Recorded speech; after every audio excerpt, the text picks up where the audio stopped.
마켓 무버입니다. 꽃피는 계절 봄이 왔지만 국내 증시의 표정은 굉장히 암울합니다. 미중 무역 분쟁 때문이죠. 그래도 이러한 상황 속에서도 기대감이 살포시 고개를 들면서 앞으로의 기대감을 내비치고 있는 섹터가 있습니다. 바로 여행 섹터인데요. SK증권에서는 다시 뛰는 대한민국 여행 소비 확대를 기대하며 라는 리포트를 제시했습니다. 관련 내용 소개해 드릴 텐데요. 우리나라를 찾는 관광객이 지난 비상계엄 사태를 저점으로 회복하고 있다라는 점에 업계에서는 주목을 하고 있습니다. 올해 1월에 27.9%, 2월에 12.5%의 외국인 관광객의 상승세가 전년 동기 대비 나타났습니다. 누적으로는 242만 명을 기록하면서 이대로만 간다면 역대 최대 외국인 관광객을 다시 달성할 수 있을 것이라는 기대감이 나타나고 있는 겁니다. 이에 따라 우리나라의 인천국제공항도 어느 때보다 바쁘게 움직이고 있습니다. 지난 12월에 제2여객터미널에 대한 공사를 완료한 바 있는데요. 확장 구간도 정식 운영을 시작하면서 탄력을 더하고 있습니다. 뿐만 아니라 다가오는 3분기에는 방한하는 중국 단체 관광객에 대해서 한시적인 무비자도 시행할 것으로 기대감을 더하고 있는데요. 특히 제주 지역의 경우에는 외국인 관광객 대상으로 무사증 제도도 시행하고 있습니다. 최근에 넷플릭스 시리즈 인기를 끌었던 폭삭 소가수다의 영향으로 외국인 관광객이 증가할 것이라는 기대감도 조심스럽게 제기가 되고 있습니다. 특히 중국과 대만 관광객은 2월 기준으로 봤을 때 각각 2.3%와 19%대 급등세를 기록했는데요. 중국의 외국인 관광객 수는 이렇게 가파른 오름세를 나타내고 있는 상황입니다. 이러한 상황 속에서 SK증권에서는 탑픽 종목으로 어떤 종목을 꼽았을까요? 다음 장에서 만나보시죠.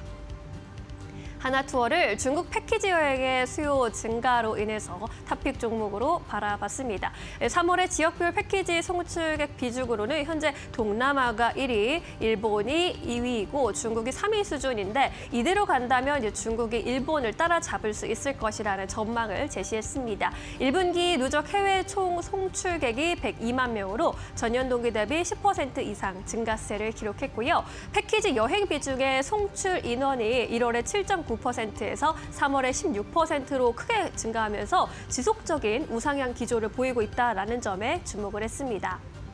또한 중국의 단체 관광객 무비자 제도 시행이 되게 되고 또 신규 항공 노선이 늘어나게 되면서 패키지 여행 수요는 더 증가할 것으로 내다봤는데요. 우리나라의 전체 출국자 중에서도 하나투어의 송출객에 차지하는 비중이 지난해 대비 약 1%포인트씩 내외로 계속해서 증가 추세를 보이고 있다는 점도 강조를 했습니다. 올해는 특히나 역대급 징검다리 효율을 기반으로 성수기의 이익 모멘텀이 계속해서 자라날 것이라면서 지난 1분기의 조정을 매수 기회로 봐도 좋겠다라는 의견을 SK증권에서 제시를 했는데요. 하지만 리스크 요인도 남아 있습니다. 고환율이 부담 요인이 될 수밖에 없을 것으로 보이는데요. 미국이 중국에 대해서 100%가 넘는 관세 폭탄을 부과하고 있는 이 시점에서 환율이 고공행진하고 있죠. 환율 리스크가 좀 안정된 이후에는 저점 매수 관점으로 바라볼 수 좋겠다라는 의견으로 정리해 볼 수 있겠습니다. 잘 참고해 보시기 바라겠습니다. 지금까지 마켓무버였습니다. 네, 이어서 시장에서 오늘 움직이는 종목 만나보도록 하겠습니다. 하락장이지만은 오늘 시세를 지켜내고 있는 종목 위주로 만나볼 텐데요. 가장 첫 번째로는 실리콘2입니다. 강보합권에서 거래가 되고 있는데 이 기업 어떻게 보실까요? 네. 과거에 이제 반도체 유통하던 기업이라 이름이 이제 실리콘2인데 네. 이제 화장품 쪽으로 이제 업종 변경이 주요를 했죠. 지금 시가총액 1조 6천억 정도 되고 있는데 작년의 실적을 계속 유지만 한다라고 하면 사실 시가총액이 이렇게 부담스러운 자리는 아니라고 생각을 하고 있습니다. 올해 이제 증권사들의 실리콘2에 대한 전망을 일단 작년보다도 조금 더 실적이 좀 증가할 것으로 좀 분석을 하고 있는 상황인데요. 실리콘2의 어떤 사업 부분은 이제 CA 그다음에 풀필먼트 두 개인데 CA는 이제 그 로컬 화장품 판매사들한테 이제 우리나라 화장품들을 공급을 하는 거고 그다음에 풀필먼트는 홈페이지를 통해서 판매 대행을 해주는 이제 풀필먼트인데 한 8대 2 정도 된다라고 생각을 하시면 될 것 같아요.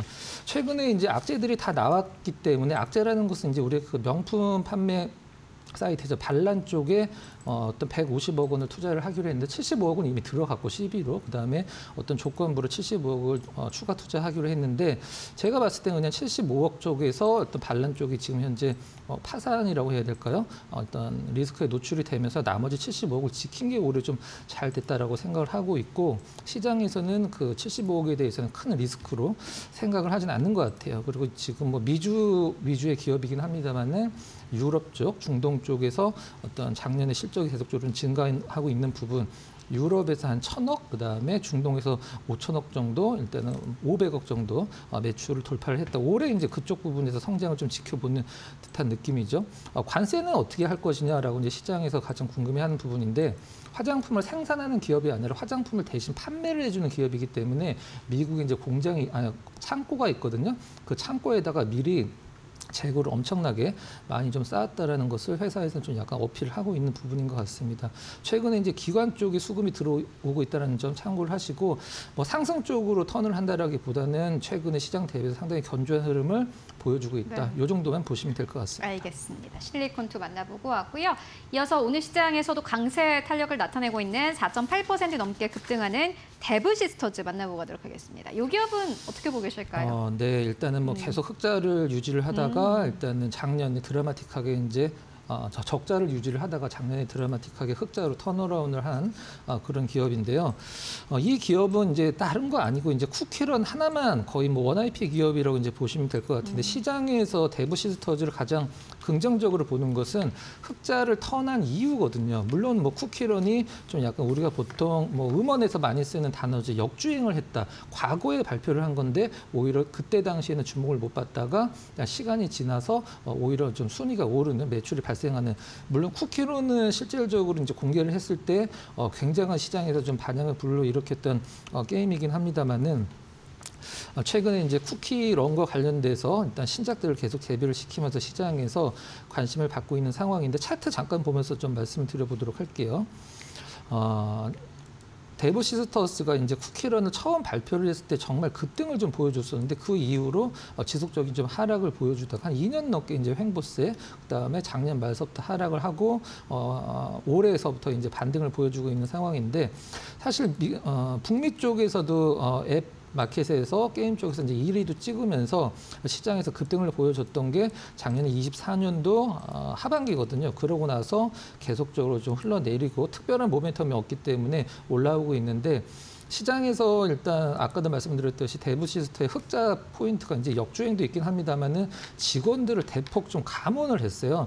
한 900명대에서 700명대로 감원을 했는데 이 게임 회사들은 구조상 신작이 나와서 새로운 매출이 발생하기 전까지는 이 직원들에 대한 어떤 급여가 굉장히 큰 부담이거든요. 일단 뭐 직원들과 관련돼서 안타까운 부분이긴 합니다만은 시장에서 가장 긍정적으로 보는 것은 일단 그 고정 비용을 굉장히 낮춰놨다. 이 부분으로 이제 증권사들은 굉장히 좀 약간 최근에 평가를 좀 좋게 하고 있는 그런 상황인 것 같아요. 시장 대비해서 일단은 크게 흔들림이 없는 모습도 나쁘진 않고 일단 가장 최근에 시장에서 관심 있게 기대를 하고 있는 부분은 쿠키 그런 이제 오븐 스매시라고 그 둘이 이제 싸우는 얘네는 옛날에는 이제 RPG 게임이었다라고 하면 지금은 이제 PVP 둘이 싸우는 게임이 이제 그 오픈을 앞두고 있는데 그 부분과 관련돼서 시장이 굉장히 관심이 뜨거운 것으로 좀 알려져 있는 상황입니다. 뭐 게임주가 이제 관세나 이런 것들로서부터 좀 풀이하다 이런 것들은 이제 지금 얘기를 해봤자 좀 약간 구태의연한 부분이고 신작과 관련돼서 어느 정도 이제 모멘텀이 생기느냐 그 부분들을 계속적으로 좀 업데이트하면서 보시면 될 것 같습니다. 네, 데브시스터즈까지 만나보고 왔습니다. 지금까지 박근호 이사와 함께 이야기 나눠봤습니다. 고맙습니다.